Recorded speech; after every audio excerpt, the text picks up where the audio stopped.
عليكم ورحمة الله وبركاته.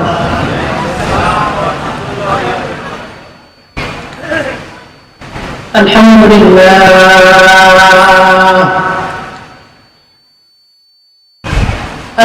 لله رب العالمين،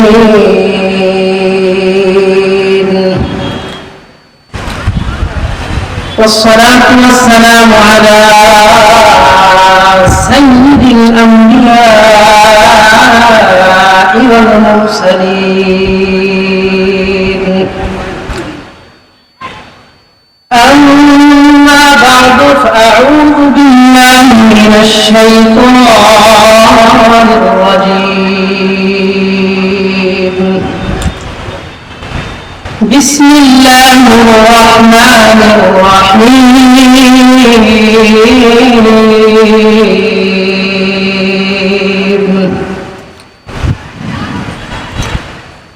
وتعاونوا على البر والتقوى ولا تعاونوا على الإثم والعدوان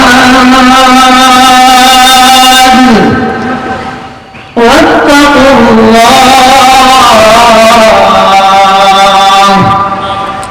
إن الله شديد العقاب.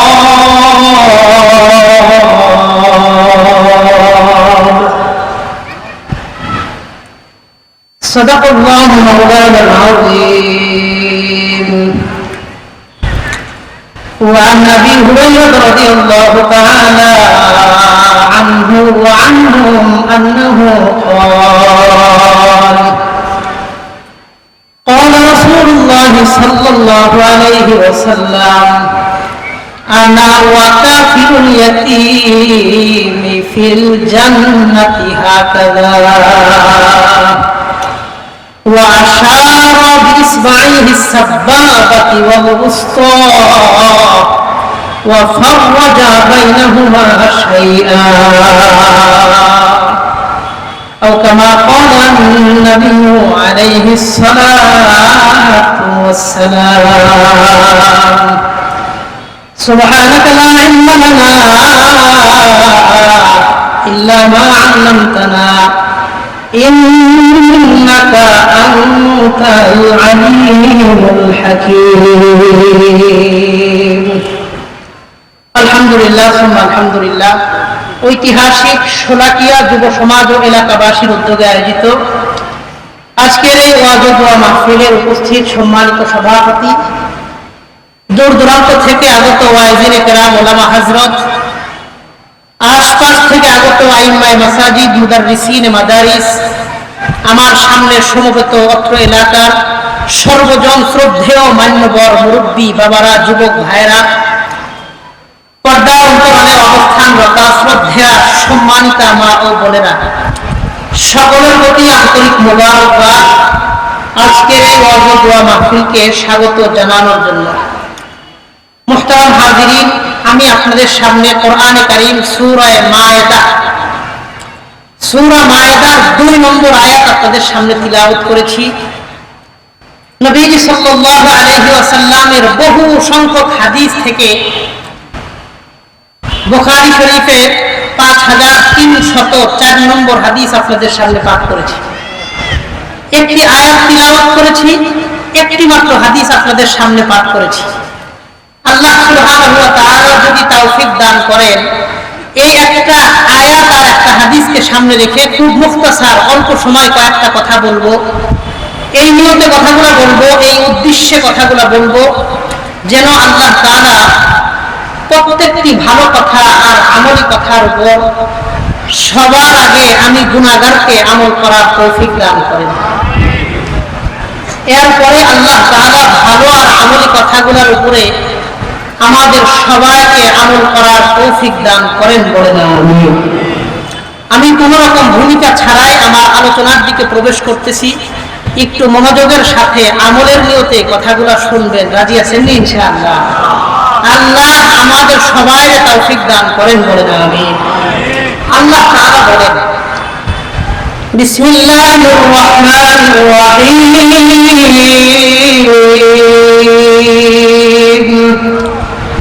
وتعاونوا على البر والتقوى ولا تعاونوا على الإثم والعدوان।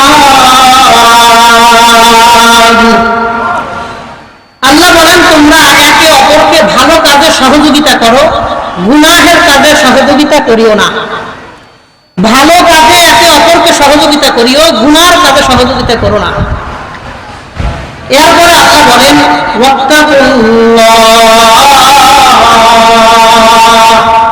তোমরা সবাই আল্লাহকে ভয় করবা। বলেন আমরা ভয় করব কাকে? এরপরে আল্লাহ বলেন ইন্নাল্লাহা শাদীদুল ইকাব।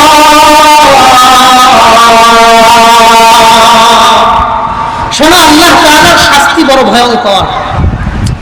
এই আয়াতে সূরা মায়েদার 2 নম্বর এই আয়াতে আল্লাহ তাআলা বললেন তোমরা একে অপরকে ভালো কাজে সহযোগিতা করবা, গুনার কাজে সহযোগিতা করবা না।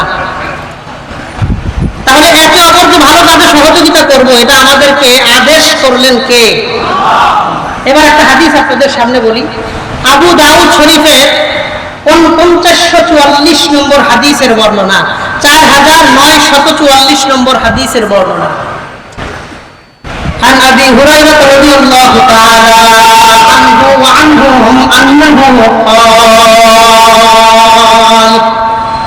নবীজির সাহাবী আবু হুরায়রা রাদিয়াল্লাহু আনহু তিনি বলেন قال رسول الله صلى الله عليه وسلم নবীজি বলেন إن الدين النصيحة।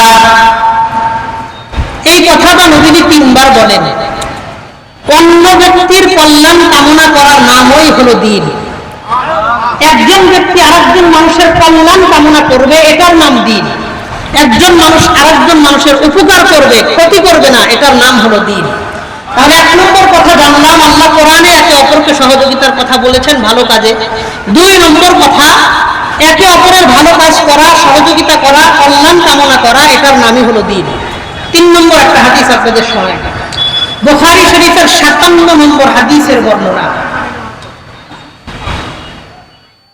এই হাদিসের মধ্যে নবীজির সাহাবী বলেন عن جرير بن عبد الله رضي الله تعالى عنه وعنهم أنه قال নবীজির বিখ্যাত সাহাবী জারীর ইবনে আব্দুল্লাহ রাদিয়াল্লাহু আনহু তিনি বলেন বায়াতু রাসূলুল্লাহ সাল্লাল্লাহু আলাইহি ওয়াসাল্লাম, আমি আল্লাহর নবীর হাতে হাত রেখে 3 কাজের ব্যাপারে ওয়াদা করেছি।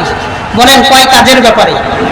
সাহাবী জারীর ইবনে আব্দুল্লাহ বলেন আমি নবীজির হাতে হাত রেখে 3 কাজের ব্যাপারে ওয়াদা করেছি, বাইআত গ্রহণ করেছি। কি কি কাজ তিনি বলেন? আলা ইকামিস সালাতি ওয়া ইতাইজ যাকাত। 1 নম্বর, আমি জীবনে কোনোদিন নামাজ কাজা করব না। বলেন সুবহানাল্লাহ। 2 নম্বর, ওয়া ইতাইজ যাকাত, আমি আমার জীবনে যাকাত দিতে অবহেলা করব না। 3 নম্বর, ওয়ান নুসহি লিকুল্লি মুসলিমিন, আমি জীবনে প্রত্যেকটা মানুষের ভালো কামনা করব, কোনো মানুষের ক্ষতি করব না। তাহলে কয়টা কাজের ব্যাপারে নবীজির হাতে হাত রেখে তিনি ওয়াদা এবং বায়াত গ্রহণ করলেন? কয় কাজের উপর? 1 নম্বর, আমি জীবনে কোনোদিন নামাজ ছাড়ব না, নামাজ কাজা করব না। 2 নম্বর, তিনি বললেন আমার জীবনে আমি কোনোদিন যাকাত আদায়ে অবহেলা করব না। 3 নম্বর, তিনি বললেন আমি মানুষের কল্যাণ কামনা করব, আমার জীবনে কোনো মানুষের বিন্দুমাত্র ক্ষতি করব না। 3টা কাজে তিনি নবীজির সাথে ওয়াদাবদ্ধ হইলেন। তাহলে এবার প্রথম থেকে আসেন। কোরআন বলে একে অপরকে সহযোগিতা করো ভালো কাজে। 2 নম্বর, একে অপরকে সহযোগিতা করার নামই হলো ইসলাম।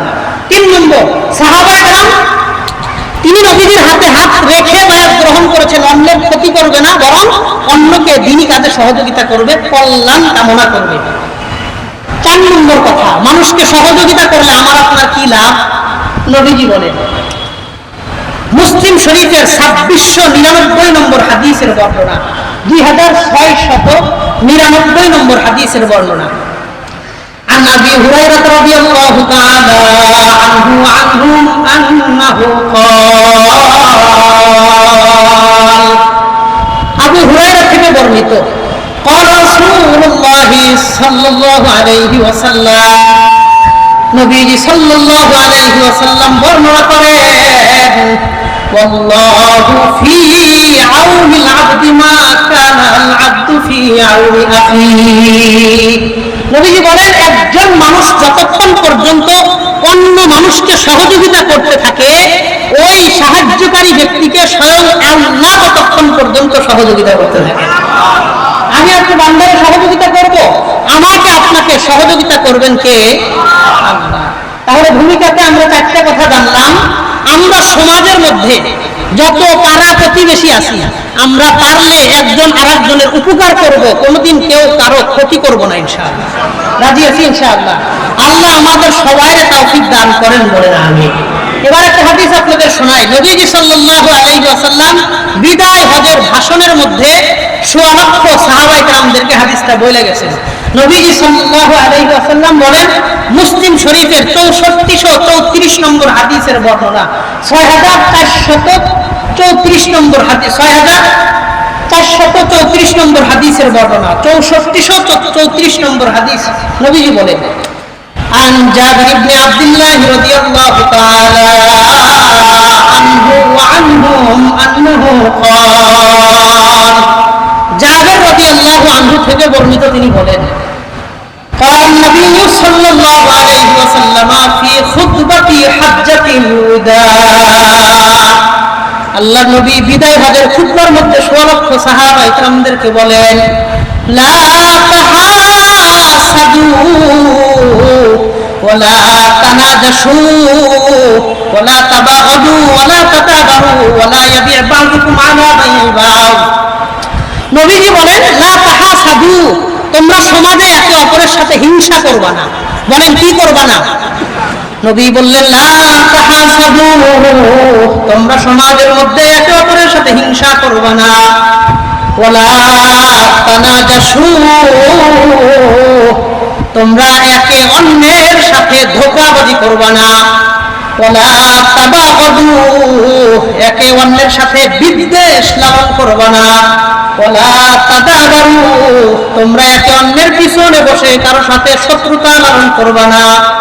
একে অন্যের পিছনে বসে কারো ক্ষতি করার চিন্তা ভাবনা করবা না। চারটা কাজ থেকে নবী নিষেধ করলেন। হিংসা করো না, ধোঁকা দিও না, অন্যের সাথে বিদ্বেষ রাখো না, আর পিছনে বসে কারো ক্ষতি করার চিন্তা করো না। আরেকটা কথা নবী বললেন ওয়ালা ইয়াবি' বা'দুকুম আলা বাই'i বা'দ, একজনের বেচা কেনার উপর আরেকজন বেচা কেনা করো না। একজন গরিব মানুষ একটা মাছের দাম করতেছে, জিজ্ঞাসা করতেছে যে এটা আমি আপনাকে 3000 টাকা দেই। গরিব মানুষ এর চাইতে বেশি তার সামর্থ্য নাই। একজন টাকাওয়ালা মানুষ আইসা বলতেছে ভাই ওই 3000 টাকা না, আমি 3500 টাকা দেবো, আমারে দিয়ে দেন। তো স্বাভাবিকভাবে ব্যবসায়ী তাকে মাছটা দিয়ে দিবে। তা আপনার এই আচরণের কারণে একজন গরিব মানুষের মনে কষ্ট লাগবে কি লাগবে না? হ্যাঁ, গরিব মানুষের সাথে কথা কাটাকাটি হয়ে কথা শেষ হয়ে গেছে, সে নিতে পারে নাই, সে তাকে দেয় নাই, সে চলে গেছে। এখন যদি আপনি এসে বলেন আচ্ছা ভাই আমি 3500 দেই, আমারে দিয়ে দেন, তাহলে ওই ব্যক্তির মনে কষ্ট পাবে না। বিষয়টা কি বুঝতে পারছি সবাই? এটাই নবীজি বললেন ওয়ালা ইয়াবি' বা'দুকুম আলা বাই'i বা'দ, একজনের বেচা কেনার উপর আরেকজন তোমরা বেচা কেনা করবা না, এতে অন্য মানুষ কষ্ট পাবে। এরপরে নবী বললেন ওয়াকুনু ইবাদাল্লাহি ইখওয়ানা, তোমরা প্রত্যেকেই এক আল্লাহর বান্দা। বলেন সুবহানাল্লাহ। ওয়াকুনু ইবাদাল্লাহি ইখওয়ানা, তোমরা প্রত্যেকে এক আল্লাহর বান্দা হিসেবে ভাই ভাই হিসেবে বসবাস করবা। এরপরে নবী বললেন শোনো আল মুসলিমু আখুল মুসলিম, একজন মুসলমান আরেকজন মুসলমানের ভাই হয়। একজন মুসলমান আরেকজন মুসলমানের কি হয়? আল মুসলিমু আখুল মুসলিম, একজন মুসলমান আরেকজন মুসলমানের ভাই হয়। লা ইয়াযলিমুহু ওয়ালা ইয়াহকিরুহু ওয়ালা ইয়াখযুলুহু, একজন মুসলমান আরেকজন মুসলমানকে কোনোভাবে অন্যায় করবে না, কারো প্রতি জুলুম করবে না। ওয়ালা ইয়াহকিরুহু, কেউ কাউকে তুচ্ছ-তাচ্ছিল্য করবে না। ওয়ালা ইয়াখযুলুহু, কেউ কাউকে অপমান করবে না। এক নম্বর, কেউ কারো প্রতি অন্যায় করবে না। দুই নম্বর, কেউ কাউকে অপমান করবে না। তিন নম্বর, কেউ কাউকে তুচ্ছ-তাচ্ছিল্য করবে না। নবী সাল্লাল্লাহু আলাইহি ওয়াসাল্লাম এরপরে বলেন, শোনো, বিহাসবি ইমরিন মিনাশ শাররি আন ইয়াহকিরা আখাহুল মুসলিমা, কোন মানুষ মন্দ হওয়ার জন্য এটাই যথেষ্ট, সে আরেক ব্যক্তিকে মন্দ ধারণা করবে। একজন মানুষকে কেউ মন্দ বলবে, এই ব্যক্তি খারাপ হওয়ার জন্য এটাই যথেষ্ট। এরপরে নবী বললেন, শোনো, কুল্লুল মুসলিমি আলাল মুসলিমি হারাম মালুহু ওয়া দামুহু ওয়া ইরযুহু, একজন মুসলমান থেকে আরেকজন মুসলমানের তিনটা জিনিস হারাম। তোমরা একজন মুসলমান আরেকজন মুসলমানের তিন জিনিসের কখনো ক্ষতি করবে না। এক নম্বর দামুহু, তার জানের ক্ষতি করবে না। দুই নম্বর আমালুহু, তার সম্পত্তির ক্ষতি করবে না। তিন নম্বর ওয়াইরুহু, তোমরা তার সম্মানের ক্ষতি করবে না। আল্লাহ আমাদের সবাইকে এই হাদিসের উপর আমল করবার তৌফিক দান করেন, বলেন আমিন। নবীজি সাল্লাল্লাহু আলাইহি ওয়াসাল্লাম বেশ কিছু বিষয় এখানে আমাদেরকে জানাইলেন। তোমরা এক মুসলমান হয়ে আরেক মুসলমানের জানের ক্ষতি করবে না, সম্পত্তির ক্ষতি করবে না, সম্মানের ক্ষতি করবে না। আল্লাহ আমাদের বুঝবার তৌফিক দান করেন, বলেন আমিন। এক ব্যক্তি রিকশাওয়ালা, মনে করেন রিকশাওয়ালা আপনার কাছ থেকে অল্প করে টাকা হাওলাত নিচ্ছে। হঠাৎ করে একদিন চাষতালে 10-15 জন মানুষের সামনে তার সাথে আপনার দেখা। 10-15 জন মানুষের সামনে ডাক দিয়ে বললেন, কিরে আব্দুর রহিম, আমার টাকাটা দেস না, যে টাকাটা তো দিলি না। এক নম্বর, আপনি টাকাটা তার কাছে আলাদাভাবে চাইতে পারতেন, অসুবিধা নাই, কিন্তু 10 জন মানুষের কাছে আপনি টাকাটা চাইলেন, অথবা তাকে এমন কথা বললেন, সে লজ্জিত অনুভব করলো, লজ্জা পাইল। এইভাবে টাকা চাওয়া হোক অথবা অন্য কোনো ব্যাপারে অন্যকে লজ্জা দেওয়া আমার আপনার উচিত না। বিষয়টা বুঝতে পারছি তো? সে হোক রিক্সা চালক, হোক ভ্যান চালক, হোক সিএনজি চালক, প্রত্যেকটা মানুষের একটা আত্মমর্যাদা, ব্যক্তিত্ব এবং সম্মান আছে না নাই? আল্লাহ আমাদের বুঝবার তৌফিক দান করেন, বলেন আমিন। আমরা সমাজের মধ্যে একে অপরের সাথে ভাতৃত্বের বন্ধন নিয়ে আমাদের সুন্দরভাবে সমাজটা গঠন করতে চাই, রাজি আছি ইনশাআল্লাহ। কেউ কারো ক্ষতি করবো না, মনে বিদ্বেষ রাখবো না, হিংসা রাখবো না। আপনার সাথে 15-16 বছর 17 বছর কে কি আচরণ করছে, কে কিভাবে কষ্ট দিছে, কে কিভাবে হয়রানি করছে, আপনার নামে কয়টা মামলা দিছে, তার ব্যবসায়িক ক্ষতি করছে, তার সামাজিক স্ট্যাটাসের ক্ষতি করছে, এই সব কিছুর প্রতিশোধ পরায়ণ না হয়ে দিল থেকে মাফ করে দেওয়ার চেষ্টা করবো, রাজি আছি ইনশাআল্লাহ। আল্লাহ আমাদেরকে মুসলমান ভাইয়ের ক্ষতি করা থেকে আমাদের প্রত্যেককে হেফাজত করেন, বলেন আমিন।